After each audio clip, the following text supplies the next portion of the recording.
I am about to start another practice session, and I am going to be working on some music. So I hope everyone's doing okay as the world tries to sort of get back to normal. I mean, people keep saying the new normal, but I hope it's like a temporary, well, it will be a temporary new normal. Good. So I am working on music for this coming, we have a lot of recordings coming up with the Philadelphia Orchestra, and I think I've spoken about that some. And one of the pieces we are playing is a piece by Gabriela Frank. It's called, I should get a pronunciation on this, Leyendas, in the Andean Walkabout.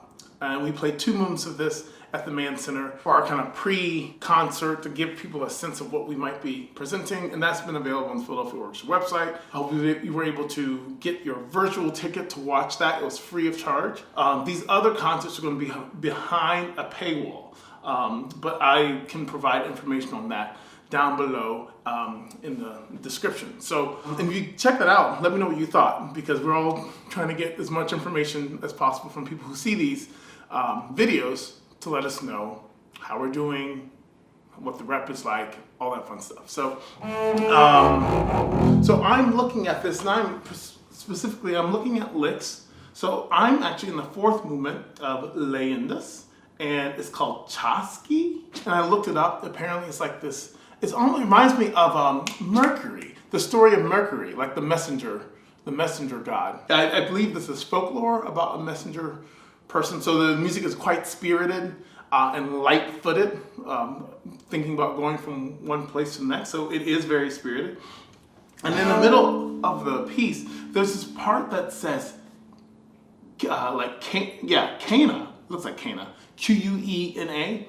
And I looked that up because knowledge is power. It's great to learn because knowledge is power. So I looked it up, and it's actually an Andean flute. So this is a flute that is played, and I guess originated in the Andes. So why the Andes? I was talking about the composer Gabriela Frank. Gabriela Frank has a unique history. Her father, I believe, is Lithuanian Jewish, and her mother is Peruvian of Chinese descent. And she says in a lot of her music, what she's doing is actually a battle of her background coming up, and she's always trying to portray these different voices in her music, which is actually perfect, because she's using, of course, the concert hall experience, which is the European side, but bringing all of this great, beautiful Andean music and music of South America to the concert stage, which is really terrific. So there's this great moment, and it says, I assume it's supposed to be the sound of what a cana would sound like in or not sound like, but a tune a cana would play.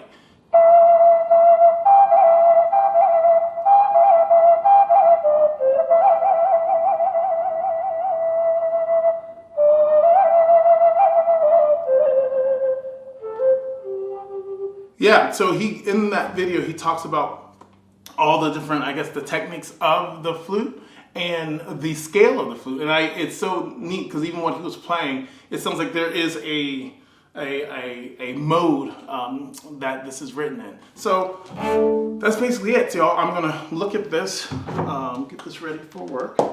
I am tuned up. And so it has cana, and then also actually has this 1, 2, 3, 1, and then it's got a tremolo, which is how we would interpret the 3 slashes through the note. But underneath she writes flutter tone. So I was wondering if that's exactly what she wanted, because my question is, I found one recording on the internet, and on the recording they definitely do tremolo, but flutter tone, if we're all on flute, it's more of I cannot flutter tone. But it's got more of this sound. So I'm curious if it's supposed to be 2, 3, 1. I'm not sure if that's the way it's supposed to sound or not. I can only assume, it's an assumption, y'all, that the people who worked with Miss Frank may have asked her this question. And since they're doing tremolo, I'm gonna do the tremolo, but if I see her this week, I'm gonna ask her. Because flutter tongue is a little bit more percussive than than a tremolo. It's like a ricochet. We would call it ricochet quality because it's so percussive actually as a sound. It's not like the tremolo to me is very agitated, but it's more like flat. And a flutter tongue to me is more percussive because you hear like I can't do it. I can't roll my R's either. So my attempt to learn the Spanish language has been dubious at best, particularly with pronunciation. Okay, so here's an example from Nina Perlow of the flutter tongue. And she just plays an A, and then she does it with flutter tongue. You can see what I was talking about. Just play the A and then add the rolled R.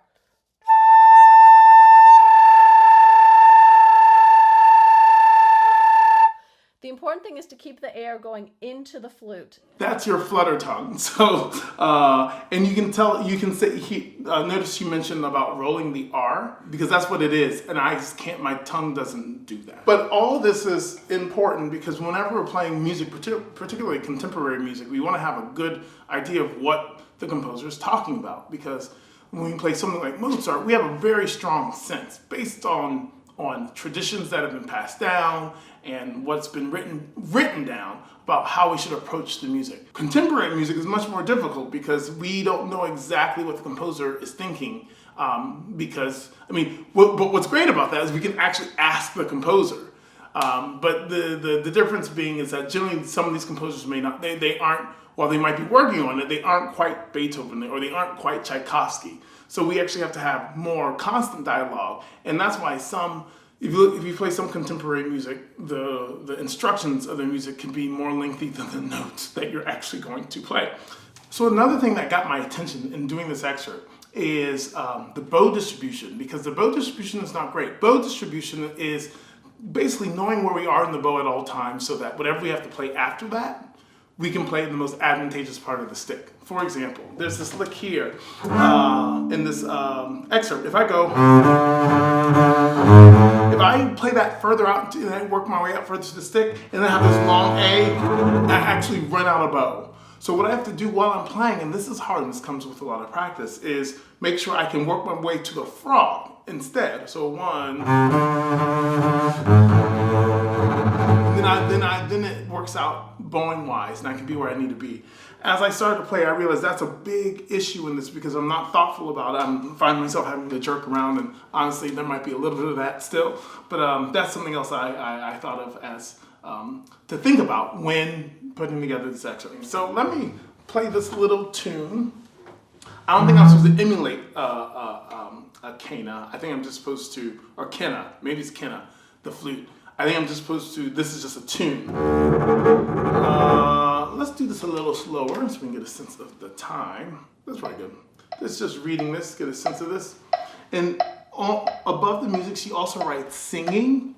So we get a lot of instructions. We have a sense of the piece, we have a sense of the instrument, the piece being like what it's about. We have the instrument, and we have this instruction singing, and we've got flutter tongue written.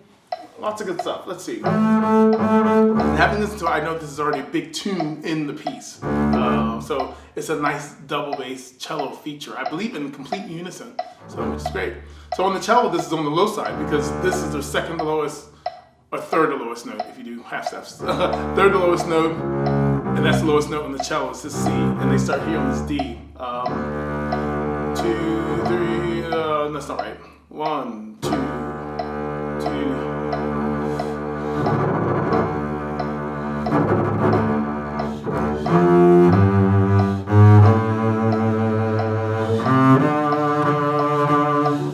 Yeah, they got some tenutos there. So I think she probably wants a little bit of emphasis on that. So tenuto 1.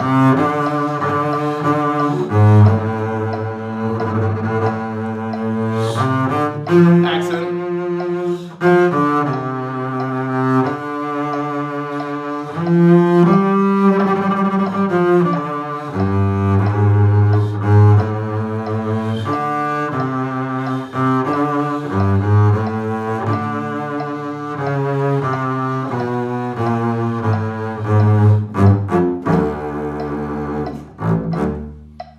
And that's the lick.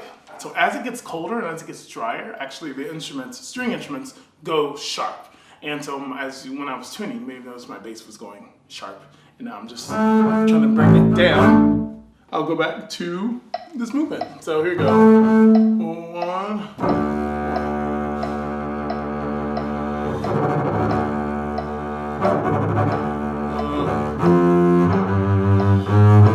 That's a 2 noodle, 1, 2 noodle.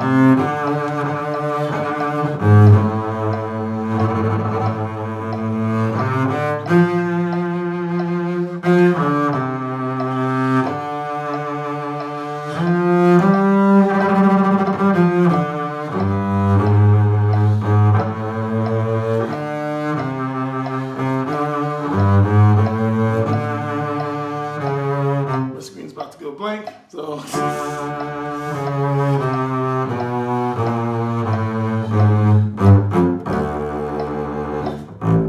So the way I'm thinking about these, because I've got two different articulations marked. There's some notes without anything, but the big articulations are tenutos, which there are a few, and then there are the accents. So I'm really trying to make a distinction between the two. For me, in this context, the tenutos are long, or are they tenuti?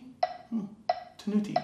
The tenuti are long, I don't know whatever. The tenutos are long, and then the accents, I'm gonna put just a little bit of a space so I can get that nice K articulation on that. Let's make this a little faster, let's see what it sounds like. Because this is not quite tempo. 1.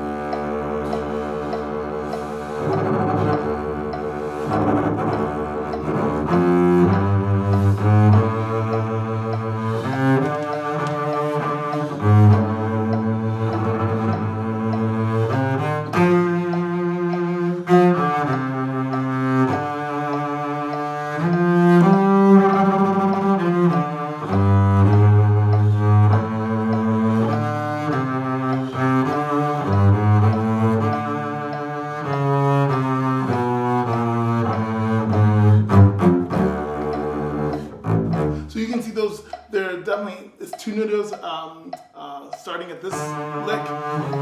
These are two noodles and then accents.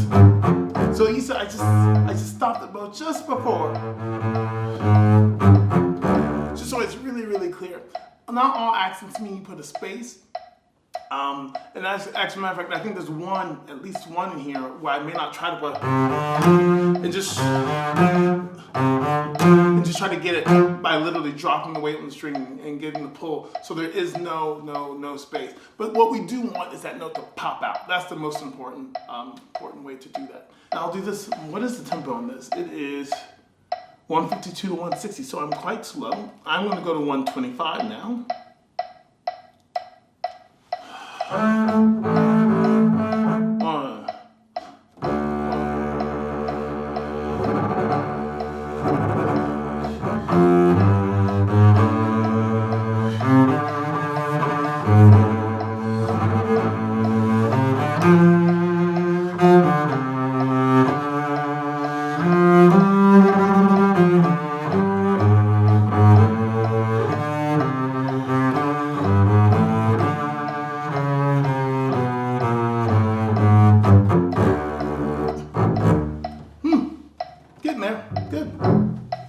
Not so bad, y'all. This is a nice feature. I'm taking it right all the way up to 150.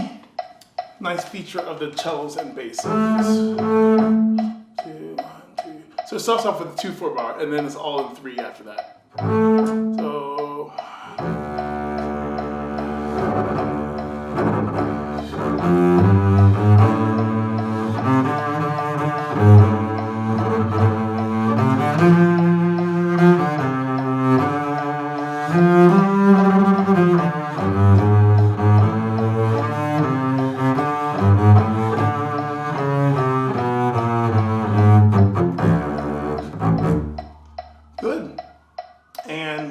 Yes, I live next to a major street, so there are sirens often. As a matter of fact, sometimes when I'm doing my Instagram videos, a siren will screw up a take. It happens often, actually. And I don't know if you live in a major city, all these like, what do they call? Are they called joyriders? I don't know. They on like 4-wheelers and things that make a lot of noise.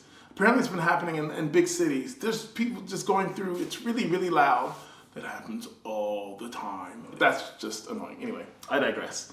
Back to the Gabriela Frank. No, I might need a little more rosin. Where's my rosin? There we go. This one a little bit more bite. Because it's getting cooler and drier, my rosin, I am using a lot more of the soft. Something that gives me a little bit more bite. And y'all, this hair is really shot. I haven't had a rehair in a really long time. So I'm probably using a little bit more rosin than I normally would have to, just because of that. Oh, that feels much better. Let me, yes.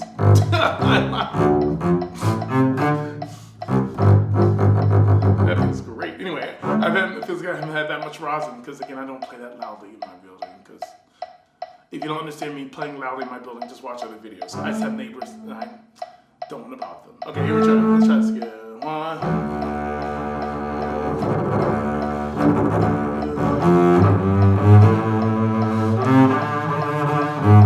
Good. So as you can see, the rosin is waking up on the stick. Let's try it again. 1.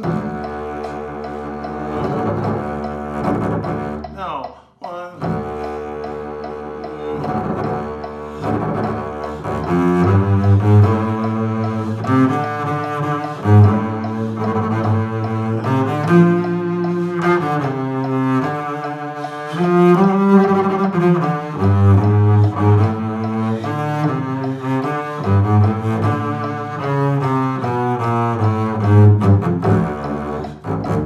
Good. So I think the biggest issue is coming out of the tremolo, so I'm not discombobulated, because that's what happens.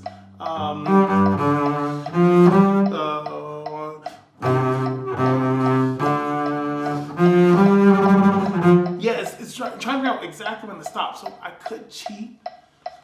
It's almost like in the classical music where you cut off the 8th note, and so just so I have a clean entrance off of that, because it's driving me nuts. It's not clean.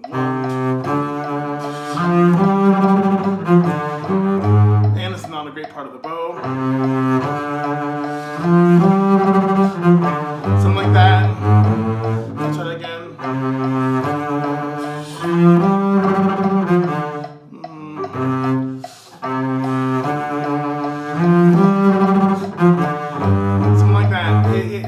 It just sounds a little cheap, but see, the thing is, when you're in an orchestra, you have enough people who fill in those blanks, so it doesn't, it's not an issue. But when I'm playing on my own, it's driving me a little nuts, because I wish I could go.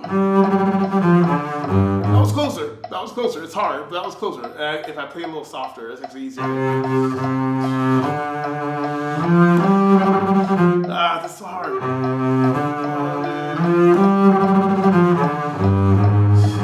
So I have to be really light in my fingers to allow that to happen.